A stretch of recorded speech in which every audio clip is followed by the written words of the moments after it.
Hi friends, ఎలా ఉన్నారు? ఈరోజు మన ఇంట్లోనే సున్నుండలు ఎలా తయారు చేసుకోవాలో చూద్దామండి.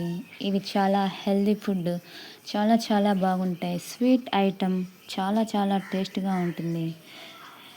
దీనికి కావాల్సిన ఇంగ్రీడియంట్స్ చూడండి. నల్ల మినపప్పు, ఇంకా కిస్మిస్, బాదాం, డ్రై ఫ్రూట్స్ మొత్తం మిక్స్ చేసుకోవాలండి. ఇంకా బెల్లం, తర్వాత మినప్పప్పుని మనం వేయించుకొని, నల్ల మినుముల్ని మనం వేయించుకొని పౌడర్ చేసుకొని, అందులో డ్రై ఫ్రూట్స్ వేసుకొని, ఇంకా బెల్లం వేసుకొని, ఘీ వేసుకొని లడ్డూల్లాగా కలుపుకొని మనం చేసుకుంటే చాలా చాలా టేస్ట్గా ఉంటుంది. స్వీట్ షాప్ స్టైల్లో మన ఇంట్లోనే సున్నుండలండి చాలా చాలా టేస్ట్గా ఉంటాయి. లడ్డూల్లాగా చేసుకొని డ్రై ఫ్రూట్స్ వేసుకొని, అందులో ఘీ వేసుకొని చేసుకుంటే రోజు ఒకటి తింటే ఆ లడ్డు ఎంతో రుచిగా ఉంటుంది. మీరు కూడా ట్రై చేయండి. చాలా చాలా బాగుంటాయి, టేస్ట్గా ఉంటాయి.